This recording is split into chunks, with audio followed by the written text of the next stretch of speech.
Okay, चलिए start करते हैं। कोई प्रॉब्लम तो नहीं है वॉइस में? कंफर्टेबल हैं आप मैम सब? मैम वॉइस क्लियर नहीं है, प्रॉब्लम है काफी। अच्छा, एक मिनट रुके।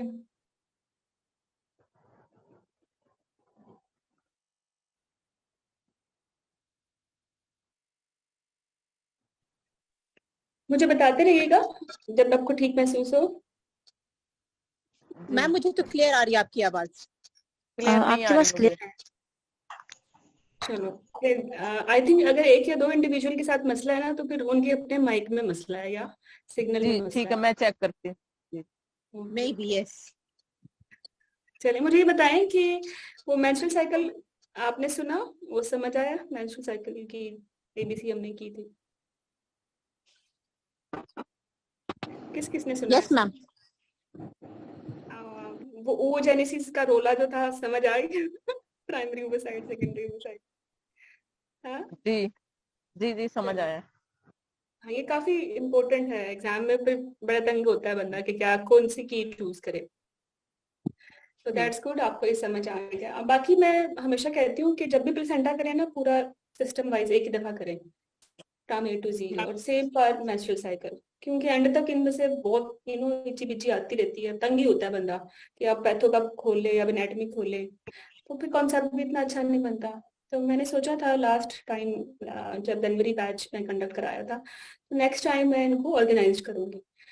तो आज वो दिन है कि प्लेसेंटा ऑर्गेनाइज हुआ है। ठीक है, चले तो प्लेसेंटा को हम स्टार्ट करते हैं।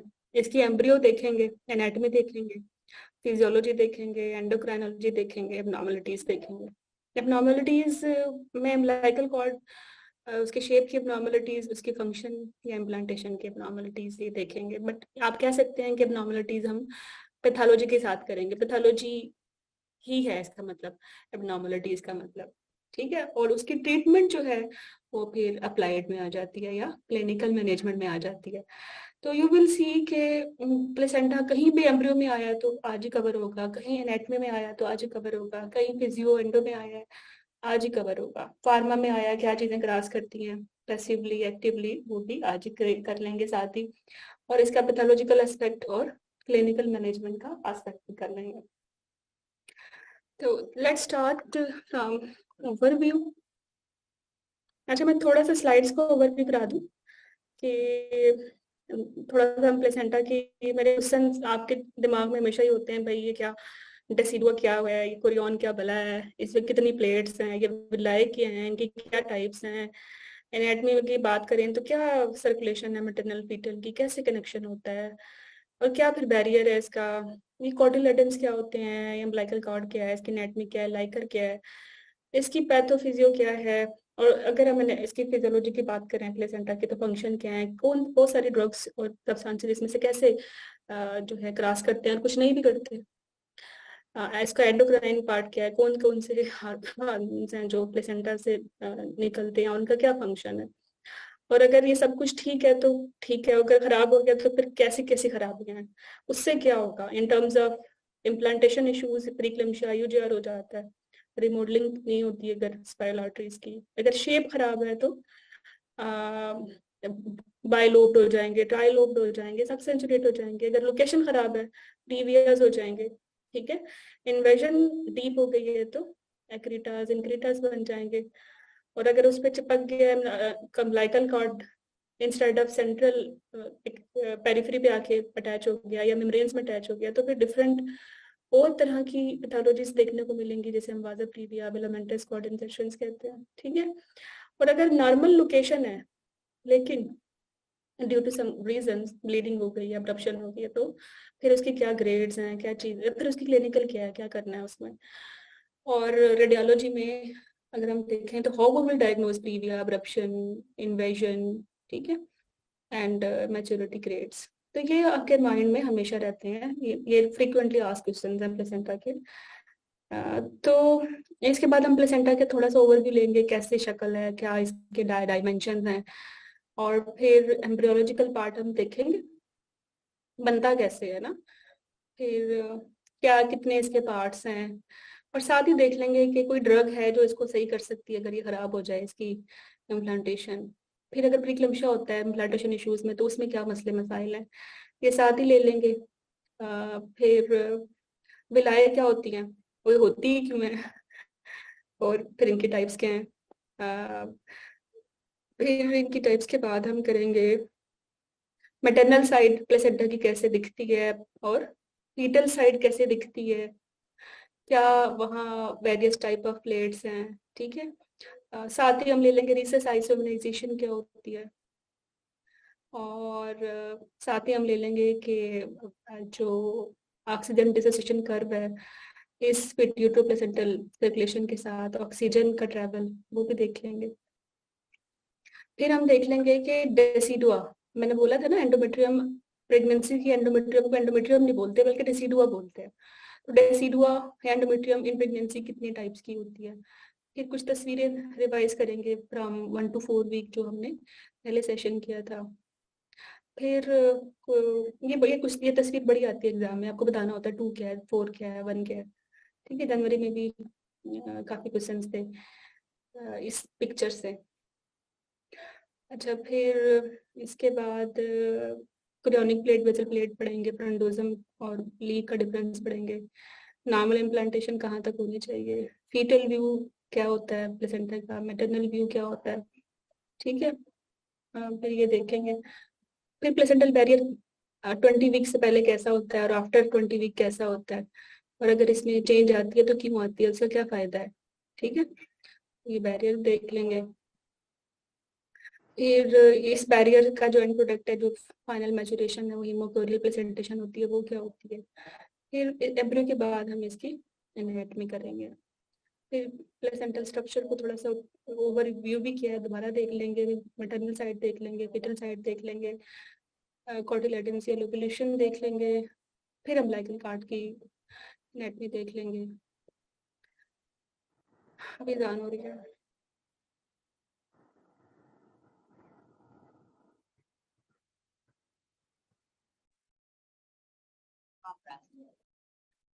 ओके, तो इसके बाद हम फिर करेंगे इसकी पैथोलॉजी, मतलब कॉर्ड एबनॉर्मल कॉर्ड इंजर्शन से क्या प्रॉब्लम्स आती हैं।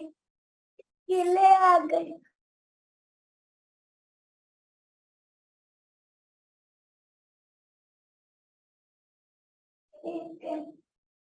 ठीक है, तो अगर कॉर्ड इंजर्शन के मसले भी हो सकते हैं, कार्ड की प्रेजेंटेशन के मसले भी हो सकते हैं, ठीक है, तो इसको भी देखेंगे। फिर अम्बिलिकल कार्ड में नॉट्स आ जाती हैं, उनको देखेंगे, ट्रू नॉट्स क्या होती हैं। इसके बाद जो शेप में प्रॉब्लम्स होती हैं, एक प्रॉब्लम होती है कि कॉर्ड कहाँ चिपके लगेगी आगे, एक एबनॉर्मलिटी, दूसरी एबनॉर्मलिटी की शेप कैसी है, it could be circummarginate, circumvallate, bilobe, succenturiate, इसके बारे में बात करेंगे।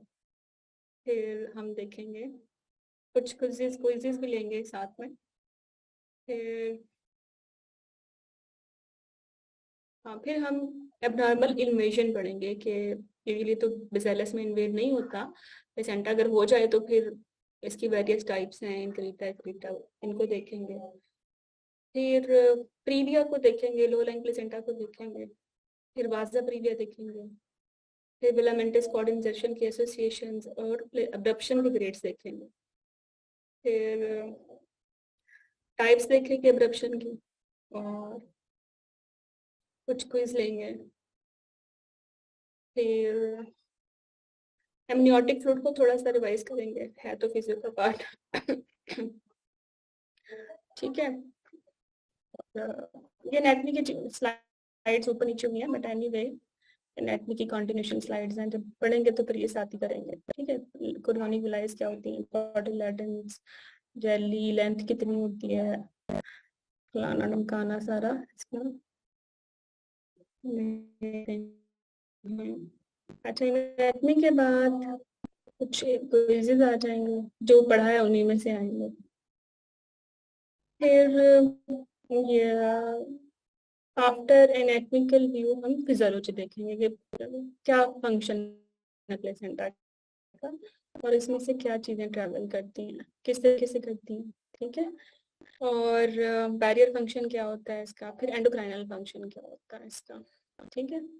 उसके बाद हाँ, ये हमारा प्लेसेंटा इस तरह एंड हो जाएगा। ठीक है, स्टार्ट करें। जी जी करें। यस मैम, बिस्मिल्लाह करते हैं। बिस्मिल्लाह कर ले। चलो बिस्मिल्लाह करते हैं। प्लेसेंटा जो होता है ना, वो डिस्कॉइड शेप होता है, मतलब एक फिटल डिस्क होती है, समझ लेंगे, मैटरनल डिस्क होती है, दो डिस्कें होती है, मिल गई तो डाई, मतलब दो डिस्क का डिस्कॉइड शेप है। नॉर्मल शेप फिर डिस्कॉइड ही होगी ना। तो इसका जो एक व्यू है टुवर्ड्स, जहाँ मैटरनल व्यू से देखें तो वहाँ बेजल प्लेट है, और फिटल व्यू से स्टार्ट करें जहाँ से हम लाइकल कार्ड, मतलब ये वाला व्यू, तो यहाँ क्या है, कोरियोनिक प्लेट है। ठीक है, और दरमियान में क्या है, विलाय। तो एक्चुअली बेजल प्लेट और कोरियोनिक प्लेट में ना विलाएं हैं। ये 3 लेयर्स हैं प्लेसेंटा की, टोटल 3 लेयर्स हैं। एक बेजल प्लेट, दूसरी जो है कोरियोनिक प्लेट, और दरमियान में है विलाय। ठीक है, स्टेम विलाय बोलते हैं इन्हें। इनके टाइप से हैं प्राइमरी, सेकेंडरी एंड टर्शियरी। देख रही, और प्लेसेंटा टेम्परेरी ऑर्गन है, ये ऐसा नहीं होता कि हमारे साथ हमेशा रहता है। It develop only in pregnancy. चलें, तो डिस्कॉइड शेप है, डायमीटर 20 सेंटीमीटर तक है, वेट इसका 600 ग्राम तक होता है, 4 to 6। थिकनेस इसकी जो होती है 2 से 2.5 सेंटीमीटर है सेंटर से लें तो, और ग्रेजुअली टुवर्ड्स पेरिफेरी ये पतला होता जाता है। पोजीशन इसकी यूजली जो होती है ना, अपर ट्रेन सेगमेंट में होती है 99%, है ना। फंडल इम्प्लांटेशन होती है जो नॉर्मल होती है।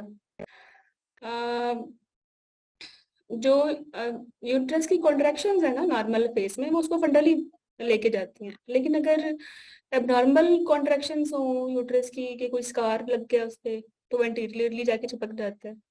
ठीक है, या आपने मैनिपुलेशन की है बाय असिस्टेड रिप्रोडक्टिव टेक्निक्स, तो फिर वो लो लाइन बन जाता है, जैसे प्रीविया या वाजा previa. Otherwise if you have not done any kind of intervention, तो 99% प्रोबेबिलिटी है कि वो फंडल इम्प्लांटेशन होगी। ठीक है, और सर्फेसिस कितनी होती हैं इसकी, फिटल सर्फेसिस, और फिटल सर्फेसिस के साथ आप याद रखें कोरियोनिक प्लेट हम पढ़ेंगे, या फिर मैटरनल व्यू से देखें तो बेजल प्लेट। ठीक है, तो बनता कैसे है? बनता ऐसे है कि फर्स्ट वीक में फर्टिलाइजेशन हो जाती है, ब्लास्टोसिस्ट बन जाता है ना, और डे 6 पे या फर्स्ट वीक के एंड पे जाके वो इम्प्लांट हो जाता है। अब इम्प्लांटेशन के बाद जो है इनर सेल मैस है, आउटर सेल मैस है। इनर सेल मैस है तो फीटस की चीजें बनेंगी। जो आउटर सेल मैस है ना, this is a trophoblast, this is the future placenta. ठीक है, आउटर सेल मैस। इससे मजीद जो मेन लेयर्स निकलेंगी वो साइटोट्रोफोब्लास्ट है और सिंसिटियोट्रोफोब्लास्ट है। साइटोट्रोफोब्लास्ट सिंगल लेयर्ड होता है और सिंगल न्यूक्लियस होता है, जो जबकि सिंसिटियोट्रोफोब्लास्ट मल्टी लेयर्ड होता है और जो है मल्टीपल न्यूक्लियाई होते हैं इसके अंदर।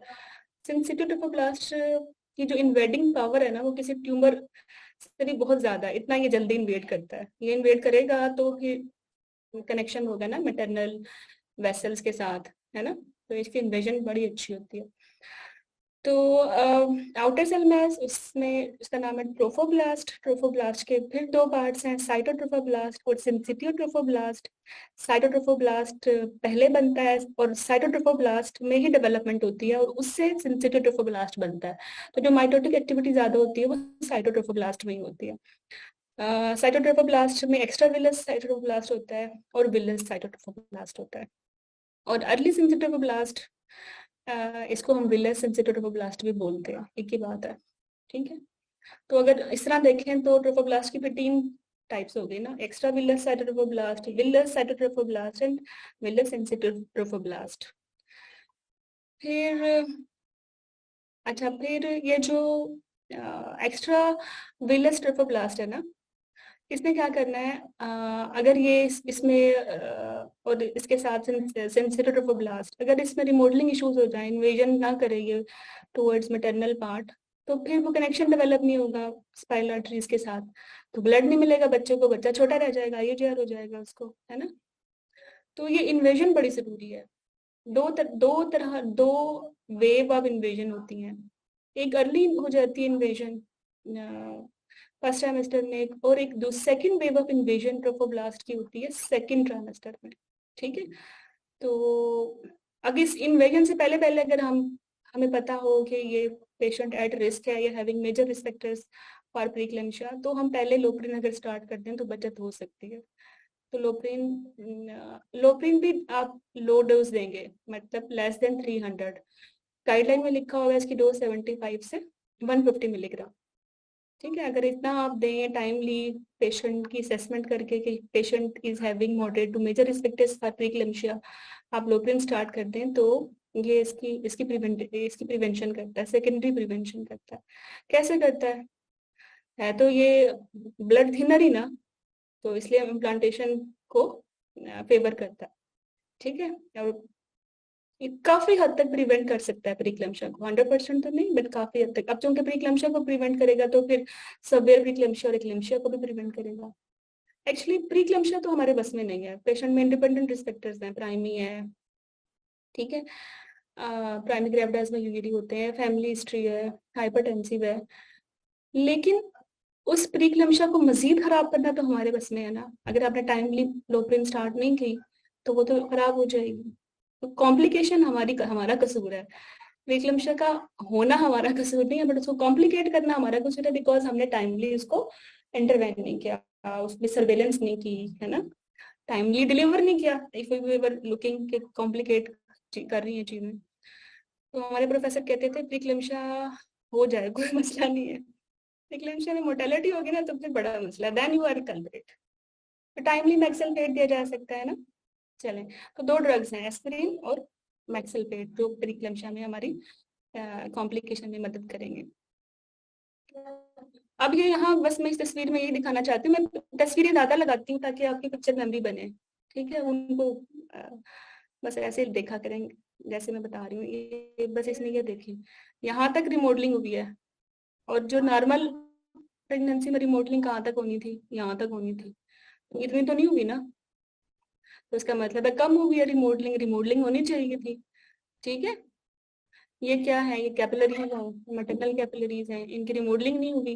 इनकी रिमॉडलिंग नहीं हुई तो फिर क्या होगा, रेजिस्टेंस आ जाएंगी। रेजिस्टेंस कहाँ आएगी, इस सर्किट में, मैटरनल और फिटल में, और इससे क्या होगा, कम ब्लड जाएगा बच्चे को, और इसके अलावा प्लेसेंटा का इस्कीमिया हो जाएगा, और इस्कीमिया से क्या होगा, फ्री रेडिकल्स बन जाएंगे, और फ्री रेडिकल्स क्या करेंगे, ओवरऑल मल्टी सिस्टम मैनिफेस्टेशंस होंगी। सिर्फ प्लेसेंटा खराब नहीं होगा, यूजीआर नहीं होगा, लीवर भी खराब होगा, किडनी भी खराब होगा, दिमाग भी खराब होगा। ठीक है, तो अच्छा, इसमें सिर्फ यहाँ आपने याद ये रखना है कि नॉर्मल प्रेग्नेंट मदर में हमें प्लेसेंटल ग्रोथ फैक्टर्स ज्यादा चाहिए। इस तस्वीर में आपने देखना है, हमें ये ज्यादा चाहिए, PIGF। ठीक है, और अब अगर प्रीक्लेम्शिया की हम करते हैं ना प्रिडिक्शन, वो PIGF से करते हैं in guideline,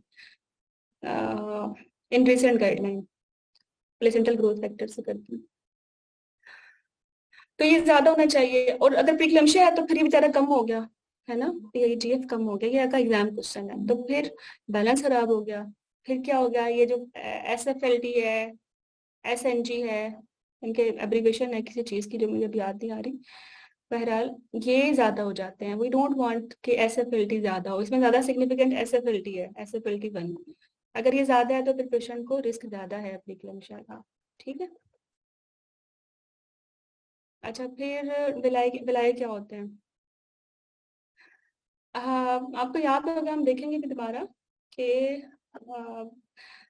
outer cell mess बना था, इनर सेल मैस बना था। इनर सेल मैस में 2 लेयर्स बनी थी सेकेंड वीक में ना, एपीब्लास्ट और हाइपोब्लास्ट। एपीब्लास्ट के में एमनियोटिक कैविटी मिली थी, हाइपोब्लास्ट में कोरियोनिक कैविटी थी। स्टेटमेंट,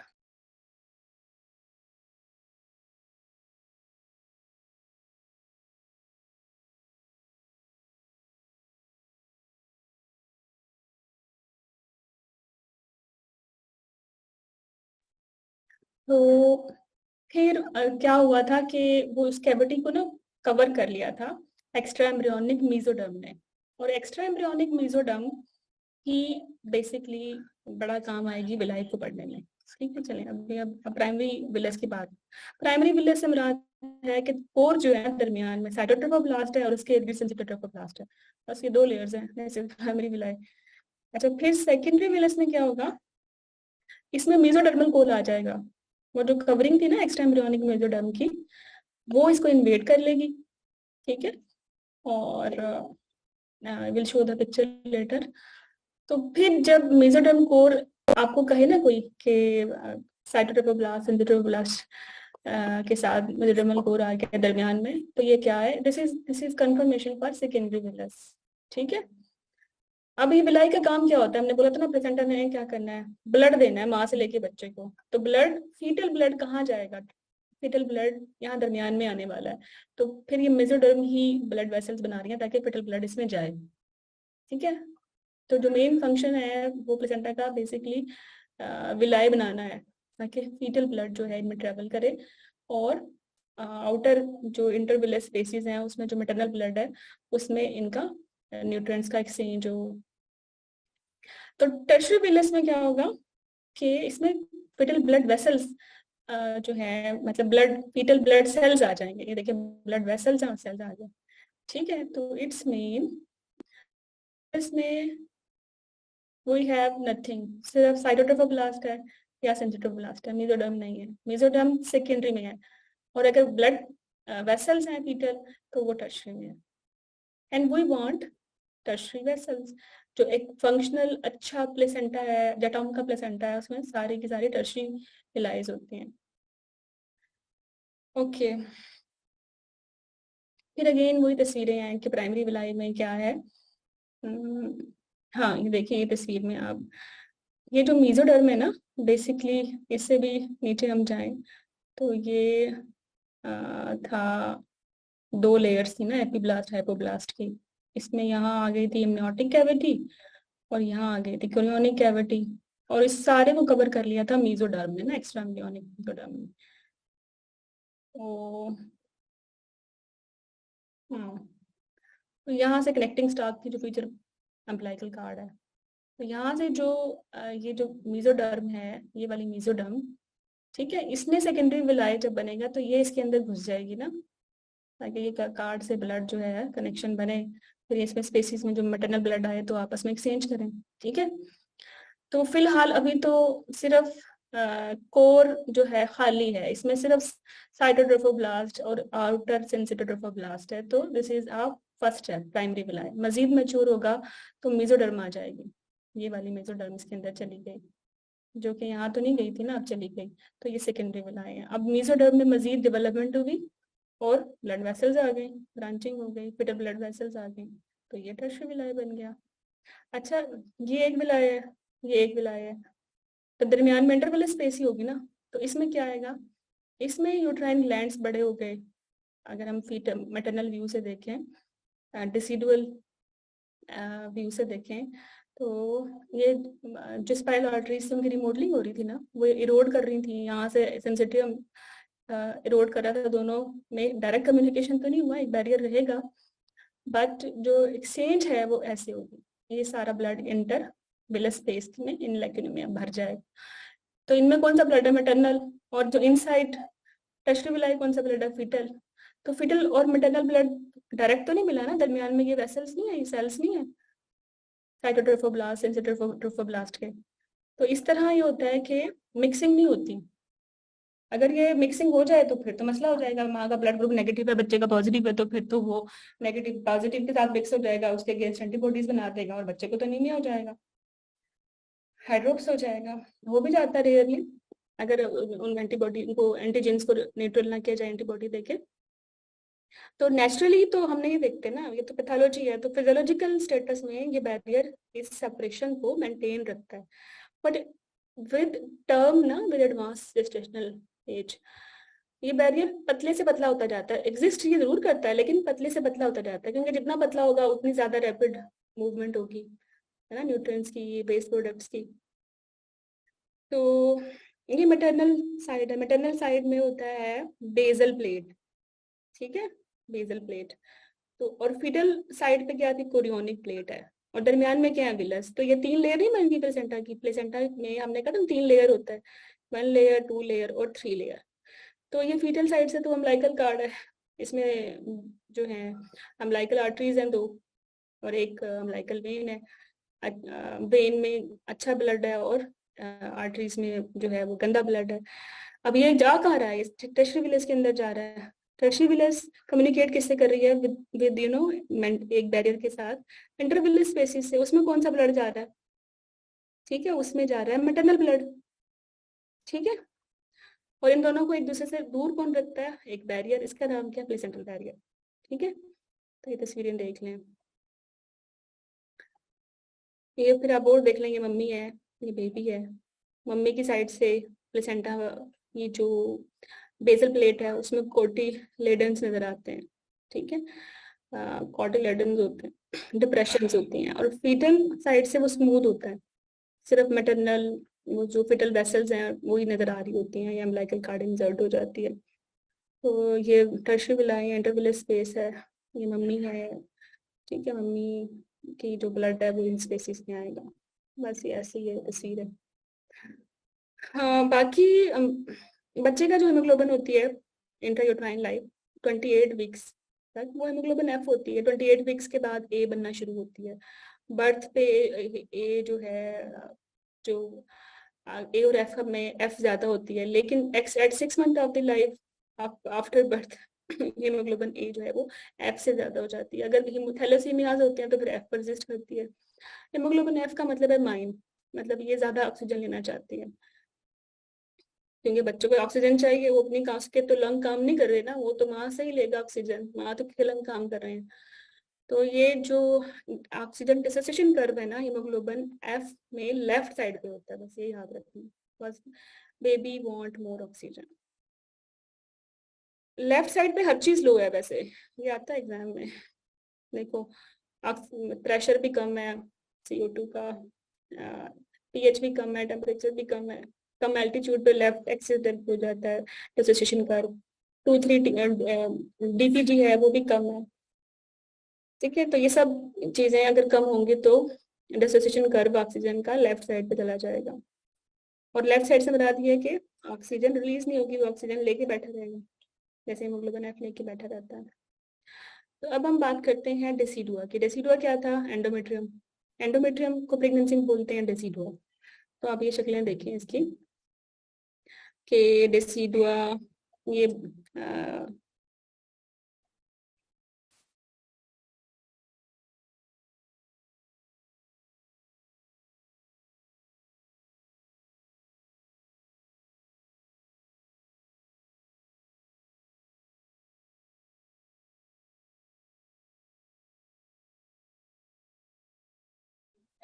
ठीक है, डेसिडुआ अब आप याद रखें, जो ये मेटरनल साइड है ना, तो यहाँ जो डेसिडुआ है ये बेसेलस है, बेसल प्लेट भी इधर ही है। ठीक है, अच्छा, ये डेसिडुआ जो है जिसने इस पूरे को फीटस को घेरा हुआ है कैप्सूल की तरह, ये कैप्सुलरिस है। ठीक है, वो एंडोमेट्रियम जिसने कैप्सूल की तरह बेबी को सराउंड किया हुआ डेसिडा कैप्सुलरिस है। वो एंडोमेट्रियम जहाँ ज्यादा ये कोरियोनिक एक्टिविटी हो रही है, ठीक है, वो डेसिडुआ बेसिलस है। इसके अलावा जो बाकी पार्ट है एंडोमेट्रियम का, दैट इज डेसिडुआ पेराइटलिस। नजर नहीं आ रहा है इधर? आगे नजर आएगा।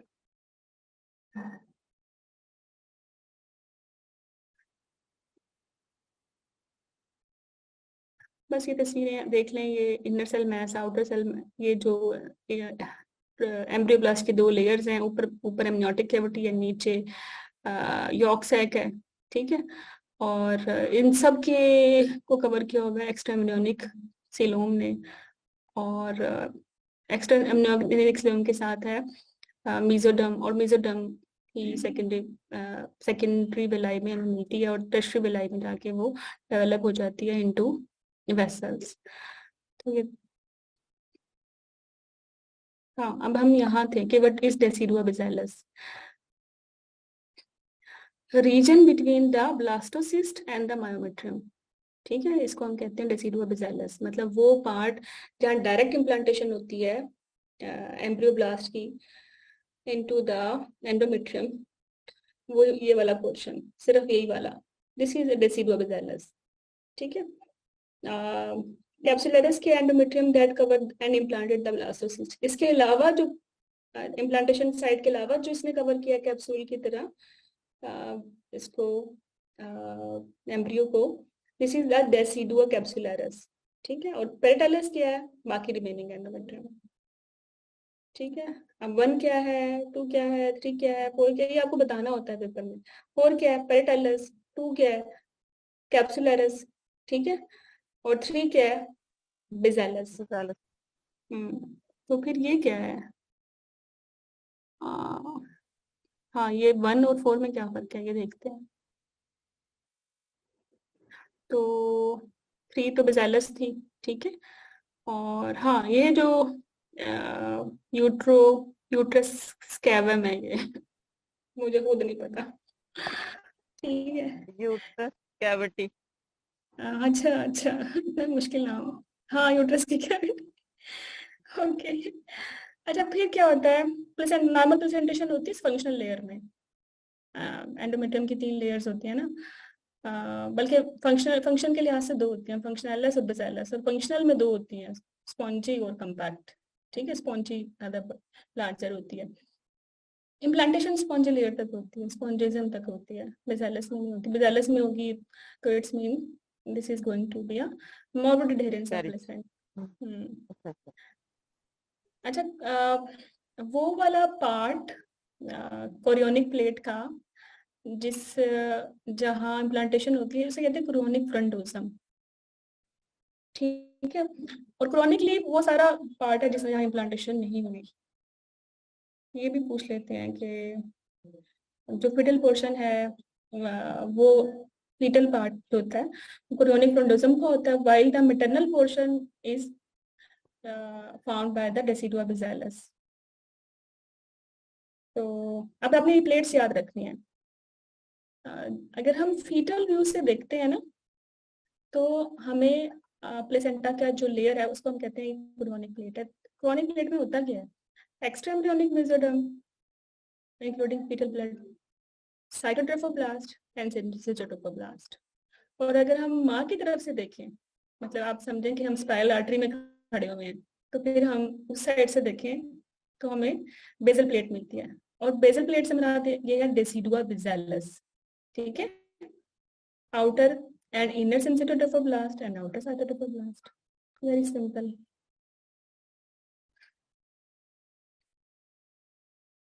तो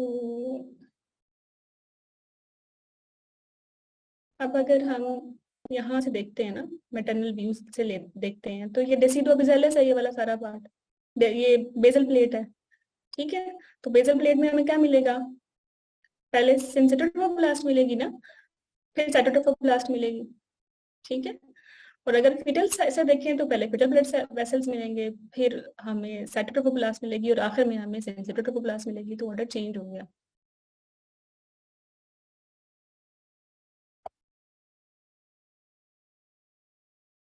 तो क्रोनिक प्लेट में क्या नहीं होता आ जाता है, तो आपको ये पता तो होना चाहिए कि क्या होता है। 3 चीजें होती है, एक्स्ट्राएम्ब्रियोनिक मेसोडर्म, साइटोट्रोफोब्लास्ट, सिंचिटोफोब्लास्ट। तो साइटो और सिंचिटो तो दोनों में ही है ना। तो what is different, basal plate में डेसिडुआ बेसिलस है और क्रोनिक प्लेट में फिटल ब्लड वेसल्स है, mesoderm embryo and extra embryonic mesoderm से जो बनी है, ठीक है।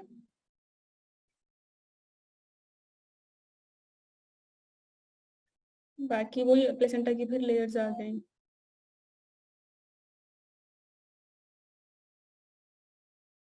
ये बैरियर आ गया। अब माँ और बच्चे के ब्लड में बैरियर है ना, वो बैरियर क्या है, सिंचिटोट्रोफोब्लास्ट से बना है, साइटोट्रोफोब्लास्ट से बना है, एक्स्ट्रा एम्ब्रियोनिक मेसोडर्म से बना है, फिटल ब्लड वेसल से बना है। ये सारा बैरियर ही है ना। दोबारा इन्होंने बताया structure of the chorionic villous, stem villous होते हैं, ब्रांचिंग हो जाती है इनकी, टर्मिनल विलस बन जाते हैं, ठीक है। इनमें कैपिलरीज होती हैं, फिर बल्ब्स होते हैं सिंचिटोट्रोफोब्लास्ट के, ओके। प्लेसेंटल बैरियर यहाँ से देखें, मैटरनल न्यूक्लियोटाइड आरबीसीज, फिर क्या है बेसमेंट मेम्ब्रेन है, फिर क्या है सिंचिटोट्रोफोब्लास्ट है, ठीक है। और फिर क्या है मोनोन्यूक्लियर ट्रोफोब्लास्टिक लेयर है, फिर मैटरनल आरबीसीज है। तो ये लेकिन ये बैरियर हमेशा एक जैसा रहता नहीं है, ये बैरियर होता है एडवांस। शुरू में तो बहुत सारे लेयर्स हैं, मतलब साइटोट्रोफोब्लास्ट भी है, सिंचिटोट्रोफोब्लास्ट भी है, बेसमेंट मेम्ब्रेन भी है।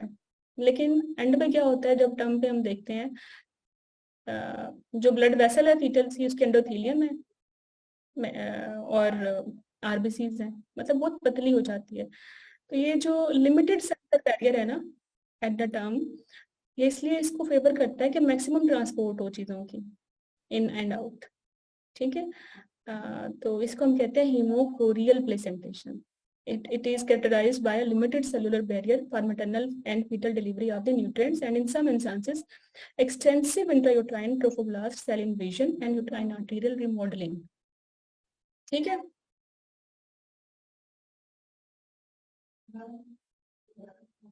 ओके। अच्छा, अब इसके एनाटॉमी कर लेते हैं। Placenta is composed of the chorionic plate on the fetal side and the basal plate on the maternal side, और दरमियान में क्या है, villi. Fetal side and the maternal side are separated by the villi spaces. The chorionic plate is a thick mass of connective tissue and contains the amnion. अब बच्चे की तरफ सबसे पहली लेयर क्या होती है जो बच्चे को चिपकी होती है, amnion। उसके बाहर क्या होता है, chorions। ठीक है, और उसके बाद क्या होती है, मेसोडर्म होती है, और साथ क्या अटैच हो रहा होता है, कनेक्टिंग स्टॉक, जिसमें अम्बिलिकल वेसल्स होती हैं जिसमें। अच्छा, तो chorionic arteries and veins ramify into the arterioles and venules of the main stem villi. ये जो chorionic arteries हैं वो भी कनेक्शन गेन कर लेती हैं with main stem villi. The main stem villi project into the intervillous spaces and are connected to the maternal basal plate by anchoring villi.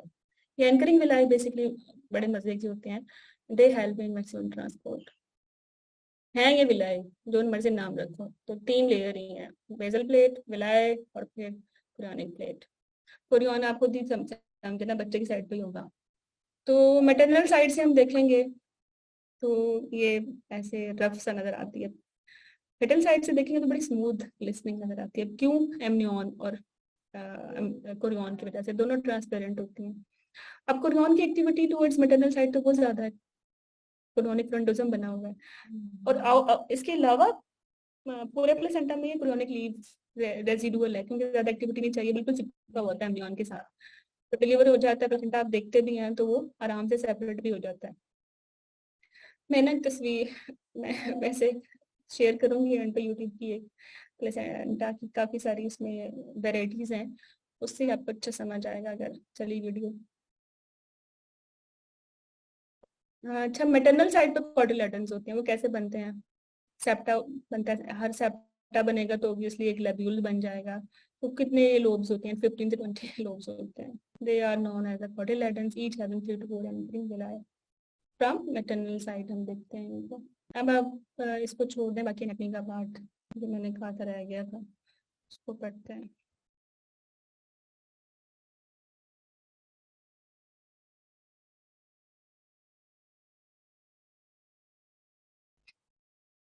जो trophoblast, ये कुछ क्वेश्चंस आंसर के फॉर्मेट में मैंने बनाए हैं फॉर योर इंटरेस्ट।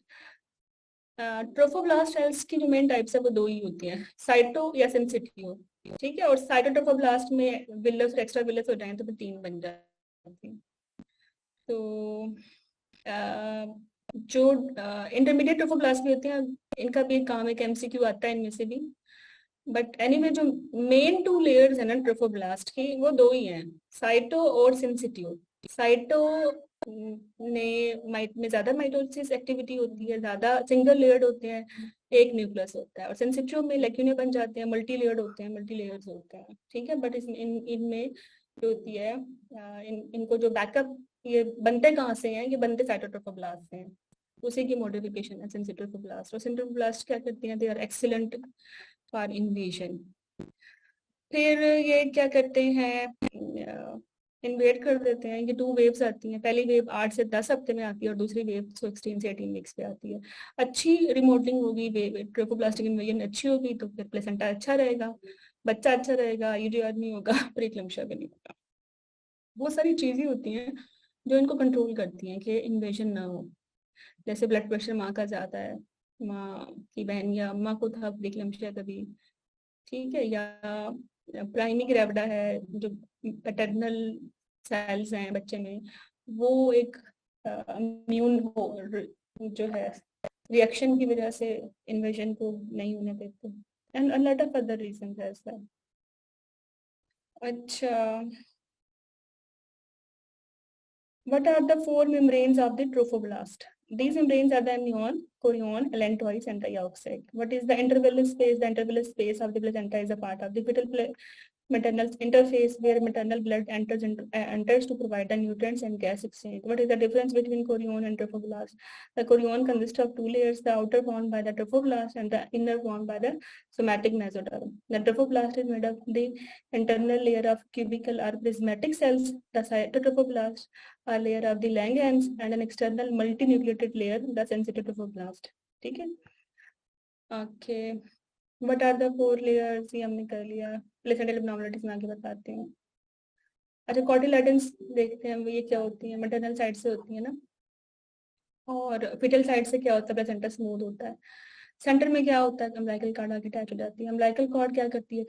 कनेक्ट करती है कनेक्शन है between mother and the fetus and develop from the connecting stalk. और ये बनती किससे है? अम्बिलिकल कॉर्ड कनेक्टिंग स्टॉक से बनती है. The connecting stock is that part of the extra embryonic mesoderm in which the extra embryonic coelom does not develop. ठीक है, बाकी तो सारा सीलोम बन जाती है. वो पार्ट जिसमें सीलोम नहीं बनती वो अटैच हो जाता है as in the form of connecting stalk. और यही future umbilical cord है. It is attached to the roof of the amniotic cavity at the end and to the trophoblast at the other end. दोनों को जोड़ देता है आपस में, प्लेसेंटा को और बच्चे को. Gradually the connecting stalk become narrower and its attachment moves towards the caudal end of the embryo. As the embryo folds, the attachment of the connecting stalk move ventrally in the region of the umbilicus. With the increasing period of gestation as the placenta develops, the connecting stalk connects the embryo or the fetus with the placenta. The connecting stalk या umbilical cord is converted into umbilical cord. इसमें क्या होती है? 2 umbilical arteries and 1 umbilical vein. ये MCQ है. The mesoderm of the connecting stalk later gets converted into a gelatinous substance. जिसे हम कहते हैं वाटन जेली. वाटन जेली पे आता है कि किससे बनती है? ये मेसोडर्म से बनती है कनेक्टिंग स्टॉक की जो एक थी, और ये प्रोटेक्ट करती है इसको अम्बिलिकल वेसल्स को. ये वाटन जेली जहाँ नहीं होती, फिर वहाँ जैसे बार प्रीविया फिलामेंटस इंजर्शन जहाँ होती है तो वो थोड़ा सा भी हेमरेज हो तो फॉरन आईयूडीज हो जाती हैं. Umbilical cord varies in length but on average इसकी लेंथ 55 सेंटीमीटर है. जितनी लेंथ ज्यादा होगी उतनी फिर इसमें नॉट्स बन जाती हैं. The mature umbilical cord contain 3 large blood vessels, 2 umbilical arteries bringing fetal blood to the placenta and single umbilical vein returning blood to the baby's heart. अगर हमने ये देखना है कि शुरू के दिनों में IUGR होगा या नहीं होगा, इस चीज का तयन हम करते हैं यूट्राइन आर्टरी से. वो फीडिंग वेसल्स जो माँ से बच्चे में जा रही हैं, ताकि हम देख सकें कि वो उनकी रिमॉडलिंग हुई है या नहीं हुई. और आफ्टर 28 वीक अब हम ये देखें कि बच्चे का स्टेटस क्या है, तो फिर हम यूट्राइन आर्टरी नहीं देखते, हम अम्बिलिकल आर्टरीज देखते हैं. ठीक है, तो ये अम्बिलिकल आर्टरीज क्या करती हैं? ये लाती हैं फीटल ब्लड को टू द प्लेसेंटा. अब ये बच्चे की चीजें लेके आ रही है ना, तो बच्चे का जो स्टेटस है ये बड़े अच्छे से बता सकती हैं कि बच्चे में क्या हो रहा है, और बच्चे को जा क्या रहा है वो स्टेटस बताएगी यूट्राइन आर्टरी, और अम्बिलिकल आर्टरी बताएगी कि बच्चे से आ क्या रहा है. तो IUGR की सर्वेलेंस में जो मेन डोपलर है वो अम्बिलिकल आर्टरी डोपलर है. IUGR को प्रिडिक्ट करने में जो मेन डोपलर है वो यूट्राइन आर्टरी डोपलर है. तो मिडल सेरेब्रल आर्टरी डोपलर का क्या करना है फिर? ये क्या करता है? सिमेट्रिकल एंड एसिमेट्रिकल IUGR बताना. ठीक है, use can say brain sparing होती है तो yes it can comment. But जो मिडल सेरेब्रल आर्टरी का जो मेन जो क्लिनिकल इम्प्लीकेशन है वो फीटल एनीमिया में है. जैसे हाई डोप्स में हम मॉनिटरिंग करते हैं कि बच्चे में एनीमिया है या नहीं, हाई डोप्स वो डेवलप करेगा या नहीं करेगा, तो हम मिडल सेरेब्रल आर्टरी देखते हैं बच्चे की. तो एनीमिया के लिए जो मोस्ट सेंसिटिव है ना, that is middle cerebral artery Doppler. ठीक है, ब्रेन में होती है मिडल सेरेब्रल आर्टरी. दूसरी बात ये कि टाइम ऑफ डिलीवरी का तयन करना है IUGR में, तो जो मेन डोपलर है ना वो मिडल सेरेब्रल आर्टरी नहीं है. Again it's umbilical Doppler, umbilical artery Doppler. ठीक है, MCQ करवा रही हूँ. तो जो हाई रिस्क प्रेगनेंसीज हैं उसमें फीटल सर्वेलेंस के लिए सबसे अच्छा सबसे अच्छी इन्वेस्टिगेशन अम्बिलिकल आर्टरी डॉपलर है, एक्सेप्ट अगर वो बच्चे में हाइड्रोप्स के लिए आप देख रहे हो कि है या नहीं। और देखो हाइड्रोप्स होने से पहले मिडल सेबुलर आर्टरी की इंपॉर्टेंस है, हो गया तो फिर उसकी कोई इंपॉर्टेंस नहीं है। बट एनीवे ये चीजें पार्ट 2 की हैं, ये छोड़ो। Okay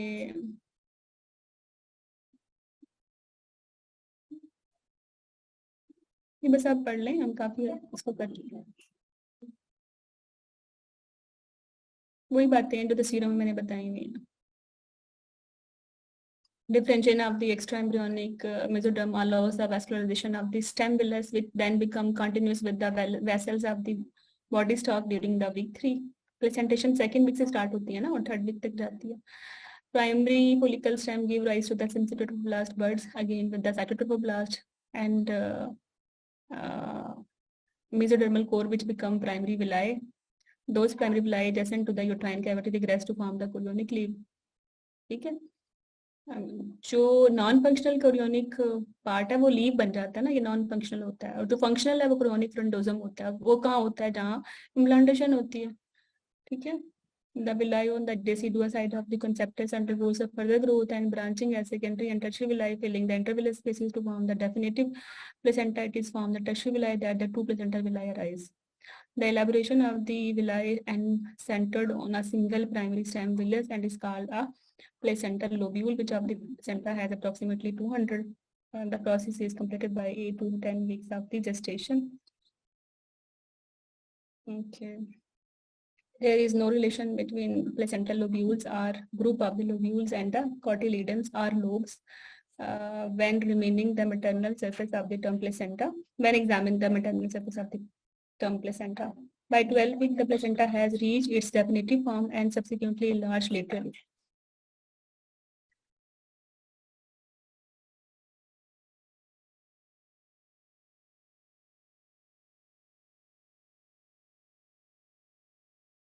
Placenta exceeds the weight of the fetus until about 17 weeks and typically weighs about 1/6 of the fetus at that time. अच्छा, ये इसमें क्या समझ आया आपको? कोई प्रॉब्लम है इसमें? इसमें ये बता रहे हैं विलाय का कि जो सबसे अच्छा विलाय है 12 वीक पे तो बन जाएगा वो टर्शियरी विलाय है जिसमें ब्लड वेसल्स हैं। ठीक है, उन्होंने बताया कि जो प्लेसेंटा है ना 17 वीक तक ये ज्यादा बड़ा होता है बच्चे से, और उसके बाद फिर बच्चा बड़ा होने लग जाता है।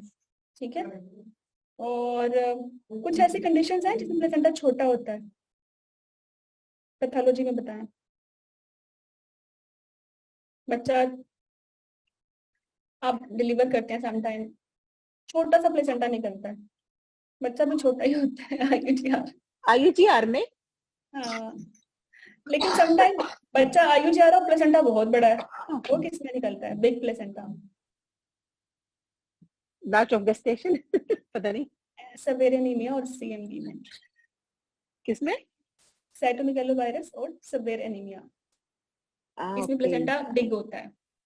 ठीक है, और बच्चा फिर भी आईयूजीआर होता है, अदरवाइज आईयूजीआर का प्लेसेंटा छोटा होता है। ओके, तो what are the components of the term placental barrier? Term placental barrier का क्या बड़ा इंपॉर्टेंट क्वेश्चन है ये। क्या होता है? Cytotrophoblast, syncytio, endothelium and cyto, endothelium and syncytio, syncytio and connective tissue. We are very close between B and C.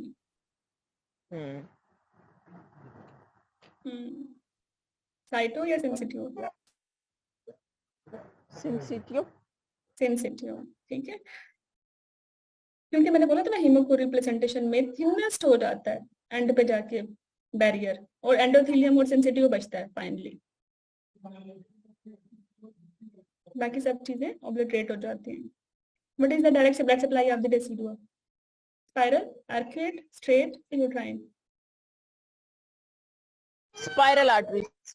Spiral arteries. आगे ये पढ़ लीजिएगा क्योंकि आपका स्टडी मटेरियल है तो इसलिए लिखना जरूरी था। कोई बात नहीं। प्राइमरी विलाई, सेकेंडरी से टर्शियरी 12 वीक्स तक प्लेसेंटा बिल्कुल फुल्ली फंक्शनल टर्शियरी विलाई बन चुके हैं। अब पूछते हैं नेटा ब्रीच लेयर क्या होती है? Placenta on 21 day of gestation, vascularized villus organ. The region of fibrinoid degeneration where the trophoblast near the deciduum is called the Nitabuch layer. ये आपका रिकॉल है, व्हाट इज निटाबिच लेयर आपको याद आ रहा होगा। तो ये वो रीजन है जहाँ फिब्रिनाइड डिजनरेशन होती है, ठीक है। वेयर ये जो ट्रोफोब्लास्ट है, ट्रोफोब्लास्ट क्या है? फीटल का पार्ट है ना, फीटल पार्ट ऑफ प्लेसेंटा है ना। प्लेसेंटा के दो पार्ट्स होते हैं ना, एक फीटल पार्ट है, एक मैटरनल पार्ट है। प्लेसेंटा फीटो मैटरनल ऑर्गन है, ठीक है। तो जहां ये आपस में मिलते हैं ना, जहां उस एरिया पे होती है फिब्रिनाइड डिजनरेशन, उस लेयर को कहते हैं Nitabuch layer. This layer is absent in placenta accreta. This is very important. During period, there is some regression of the cytotrophoblastic elements in the acronic plate and in the trophoblastic shell, where cytotrophoblastic columns degenerates and largely replaced by the fibrinoid material. इसको कहते हैं रोहर्स layer. ये भी पूछते हैं कि रोहर्स layer क्या होती है, ठीक है। ओके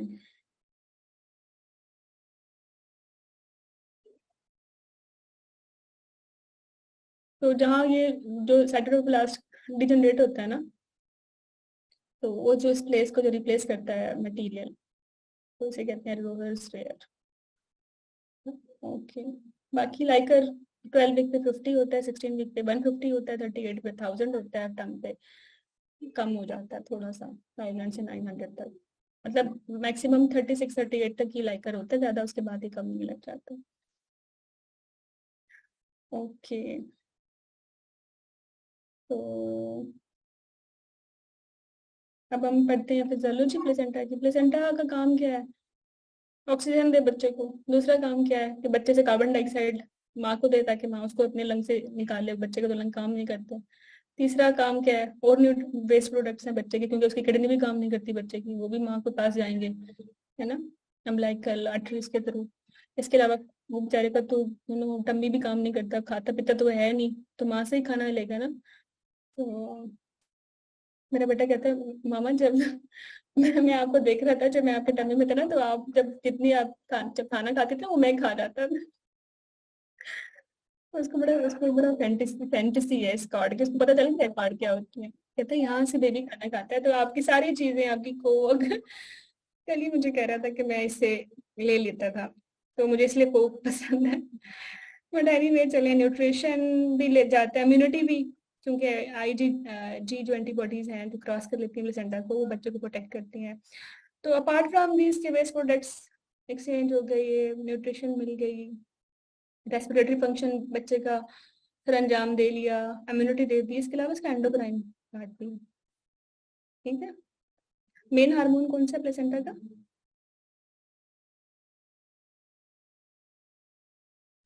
मेटासिजी। फर्स्ट टाइम मेटासिजी और फिर उसके बाद HPF सॉरी, ये टेबल बहुत इंपॉर्टेंट है, रट्टा मार लो इसको, इसमें से नहीं आने क्वेश्चन। एमिनो एसिड कैसे ट्रेवल करती है एक्टिव ट्रांसपोर्ट के through, urea free fatty acids gases कैसे करती हैं पैसिव डिफियन के साथ, ग्लूकोज पैसिडेड डिफियन के साथ, अमीनोग्लोबिन्स जो है रेसिप्टर मेडिएटेड ट्रेवल होता है इसका, ठीक है। अच्छा बाकी टू द बेबी ऑक्सीजन जाती है, वाटर जाता है, न्यूट्रिएंट्स जाते हैं, hormones, antibodies, drugs and viruses. हर तरह की ड्रग्स नहीं जाती। कौन कौन सी ड्रग्स प्लेसेंटा क्रॉस करती हैं? मशहूर तमन्ना। वारफरिन करती है, हाइपरिन करती है, हाइपरिन नहीं करती, वारफरिन करती है, लिथियम करती है। सारी ड्रग जानिक क्रॉस करेंगे तो बच्चे में नाम ले आएंगे, सारी क्रॉस करती है। पेंसिलिन क्रॉस करती है? नहीं करती। अच्छा फ्रॉम द बेबी माँ को क्या मिल रहा है? Carbon dioxide, water, urea, waste products and hormones, ये इसका फंक्शन है, ठीक है। In spite of close proximity there is no mixing of the maternal and fetal blood. क्यों? प्लेसेंटल बैरियर होता है, और ये बैरियर क्या है? ये देखो, ये माँ का ब्लड है, फिर सेंसिटोट्रोफोब्लास्ट है, फिर साइटोट्रोफोब्लास्ट है, फिर कनेक्टिव टिश्यू है, फिर जाके वो बेसमेंट मेम्ब्रेन भी है, बेसमेंट मेम्ब्रेन है, कनेक्टिव टिश्यू है, और फिर फीटल ब्लड वेसल्स हैं। शुरू में तो ये होगा, और एंड पे क्या होगा? एंड पे ब्लड वेसल की एंडोथेलियम है या सेंसिटोट्रोफोब्लास्ट है। बस ये दो चीजें हैं माँ के ब्लड में और बच्चे के ब्लड में, ये दो लेयर्स हैं, ठीक है, सेंसिटोट्रोफोब्लास्ट और एंडोथेलियम। टर्म का जो बैरियर है उसकी बात करें, और जो अर्ली बैरियर है प्लेसेंटल बैरियर, उसमें फिर सिंसिटिव भी है, साइटो भी है। ठीक है,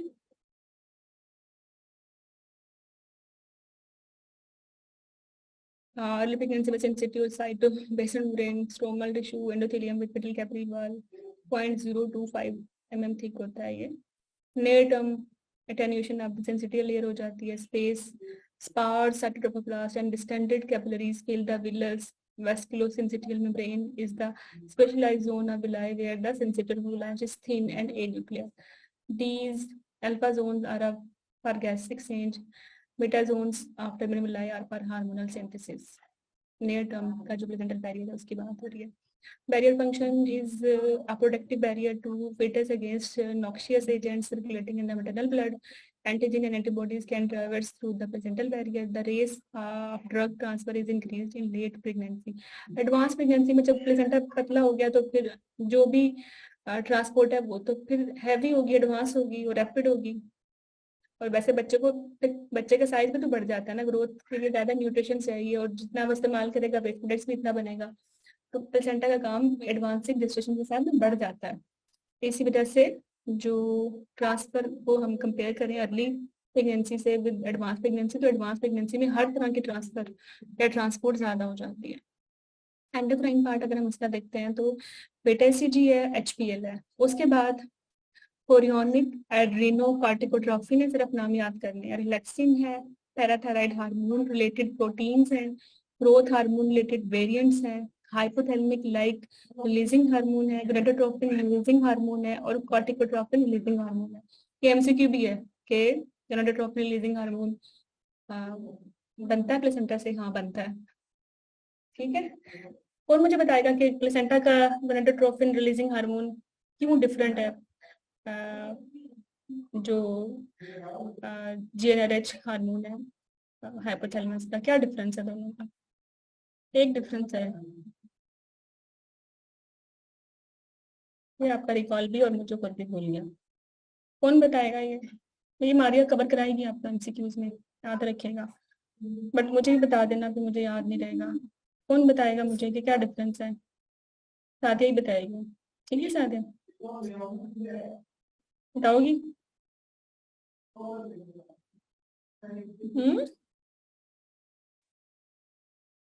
I will tell inshallah. इंशाल्लाह। अच्छा, तो that was about the placenta. अब इसकी हम करते हैं पैथोलॉजी। पैथोलॉजी या तो शक्ल अच्छी नहीं है, या कार्ड की इंजर्शन नॉर्मल नहीं, या फंक्शन खराब है। तीन तरह के एबनॉर्मलिटीज हैं प्लेसेंटा की।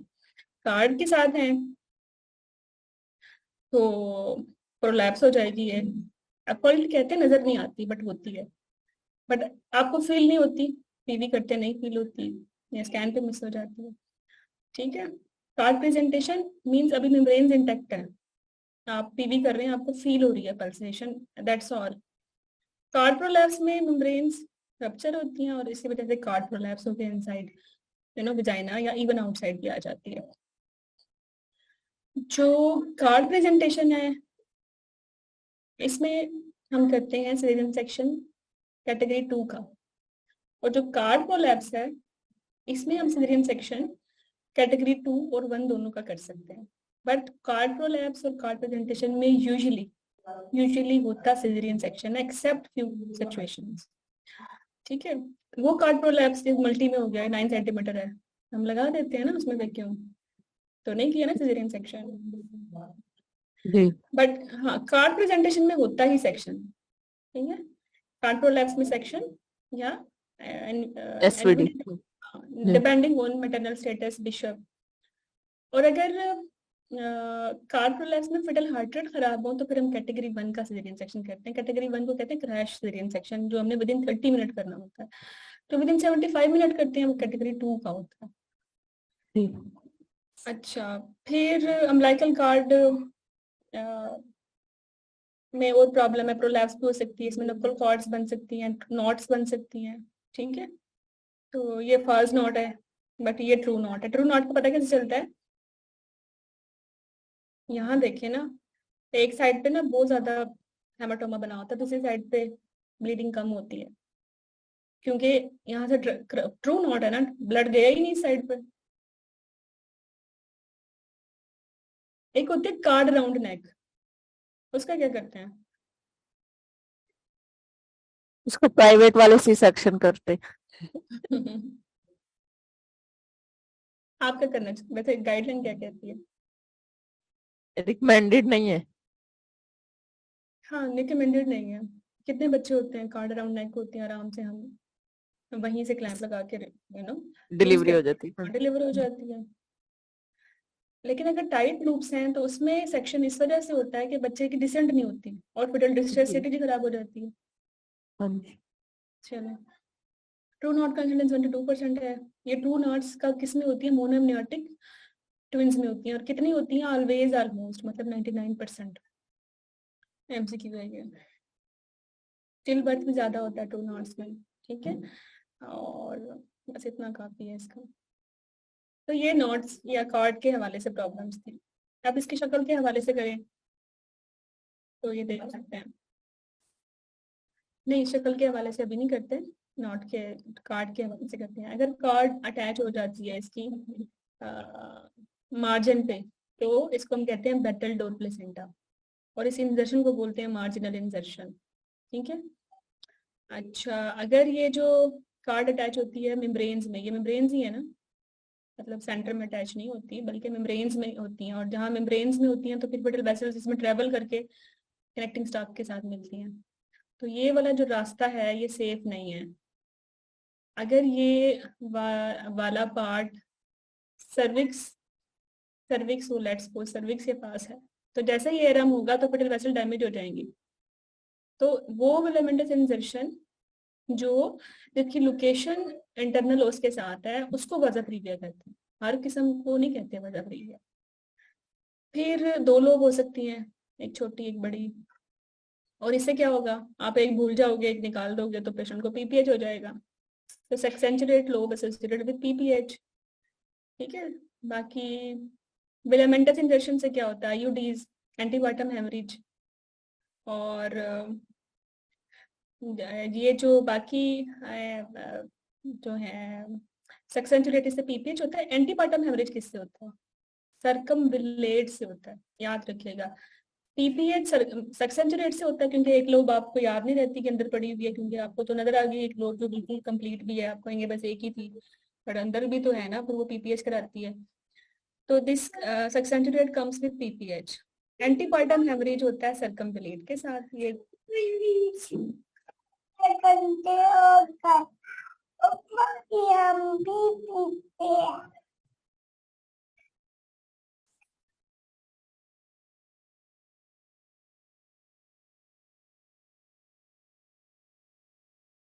ठीक है। तो शेप के हवाले से और नंबर के हवाले से सेक्सेंचुरेट, सर्कमविलेट। कॉर्ड इंजर्शन के हवाले से वेलामेंटस इंजर्शन, बेटल डोर प्लेसेंटा। और बाकी जो बाई लोब है ये तो शेप के हवाले से ही है ना, दो लोब्स बन गए, ठीक है। तो इनको इस तरह याद कीजिएगा वरना ये मिक्स हो जाती है। मैं तो वैसे याद करती हूँ कि जो शेप खराब कर रही है वो कौन सी है, वो बाई लोब है, वो सेक्सेंचुरेट है, वो जो है सर्कमविलेट है। वैसे मुझे लगता है ये हमेशा बोरिंग, लेकिन ये आता है पेपर में, कर लो इसमें, ठीक है। तो ये शेप के हवाले से थी। कार्ड इंडक्शन के हवाले से क्या है? सेंट्रल होती है नॉर्मल, सेंट्रल नहीं है तो फिर लेटरल हो जाएगी, मार्जिनल हो जाएगी, या विलामेंटस हो जाएगी। ये सारी ही प्लेसेंटा को खराब कर रही है, प्लेसेंटा की कॉम्प्लिकेशंस में इजाफा कर रही है, ठीक है।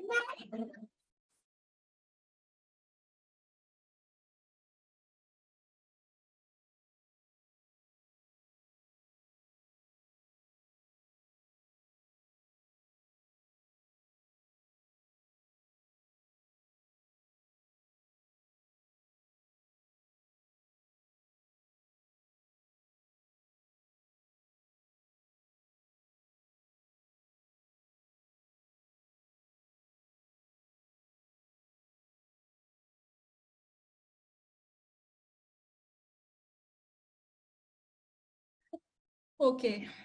अच्छा, तो शेप के हवाले से, कॉर्ड के इंजेक्शन के हवाले से बात होगी, फंक्शन के हवाले से कैसे करना है? एक तो वो हो गया एबनॉर्मल प्रेजेंटेशन जो प्रीक्लेम्पिया करा रही थी, एक होगी एबनॉर्मल इन्विजन, वो क्या कराएगी? मैंने कहा था बेजालियस में डैश नहीं होना, क्रीटा बेजालियस में इनक्रीटा। डैश जाएगी तो वो मॉर्बिड एडेरियल प्लेसेंटा मैप्स स्पेक्ट्रम आ जाएगा, इसमें एक्रीटा, इनक्रीटा, परक्रीटा। पर क्रीटा। हाँ, ये तीनों मिल सकते हैं। अच्छा, इस पे भी डिस्कस करते हैं।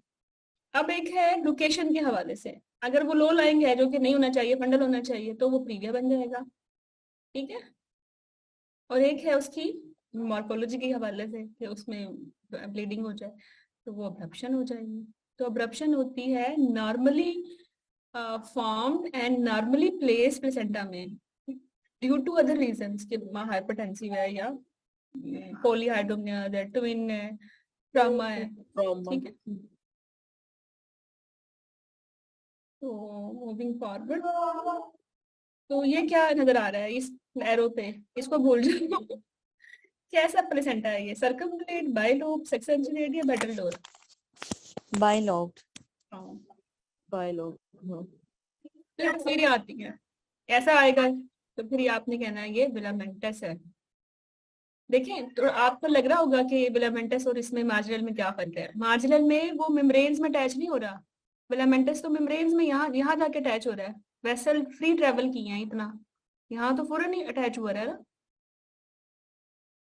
डिफरेंस है इसमें। अच्छा, ये जो सर्कम मार्जिनेट है इसमें क्या हो?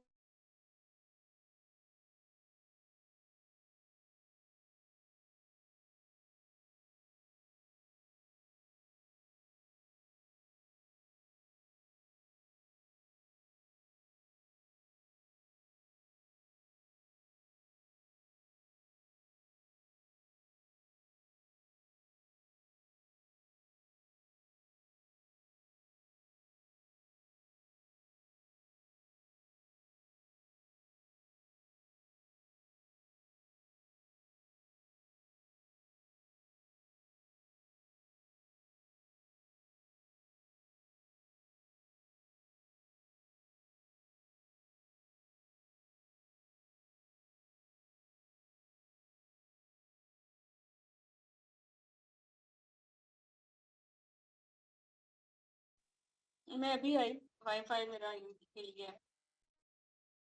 Okay ma'am. ओके, तो अगर ये एरो यहाँ है बाइलोब पे तो बाइलोब कर लें, ठीक है। सेक्सेंचुरेट पे होगा तो फिर सेक्सेंचुरेट कर लें, बस एरो को फॉलो करें। फिर identify the umbilical cord insertion, ये कैसी इंजर्शन हो रही है ये अम्बिलिकल कॉर्ड? प्लेसेंटा है, प्लेसेंटा में वैसे इतनी क्लियर नहीं है पिक्चर, बट ये बताना चाह रहे हैं ये विलामेंटस है। तो विलामेंटस में मार्जिनल इंजर्शन नहीं होती, मार्जिन पे आके थोड़ा देर फीटल वेसल्स फ्री ट्रेवल करती हैं फिर कनेक्ट करती हैं in the form of umbilical cord, ठीक है।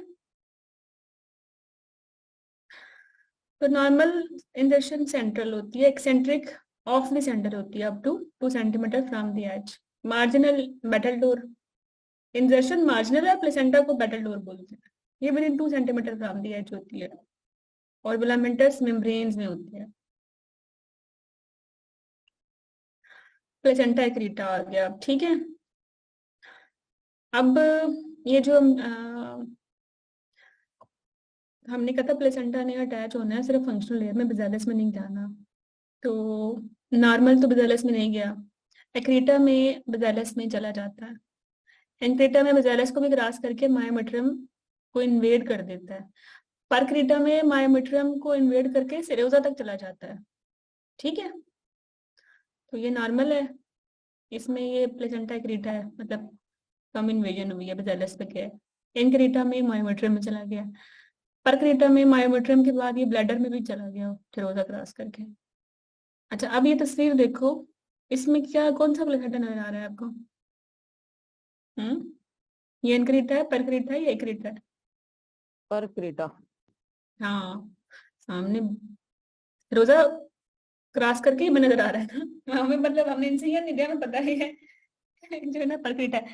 अगर हम लोग रात के 2 बजे पेशेंट ब्लीड करती हुई आई है और आप कंसल्टेंट हो, किया हुआ है आपने MRCOG FCPS, ऑपरेट कर रहे हो, NCN दिया आपने, you are not anticipating this thing, दे दिया अब NCN, अब भी प्लेसेंटा की शक्ल ऐसी है, क्या करना चाहिए?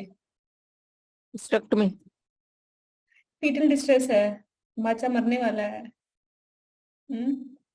हिस्टेक्टमी करनी चाहिए कभी मिड भी नहीं। लाइन मिड लाइन इंसिजन दे के फिर नो नो नो, वापस बंद कर दो।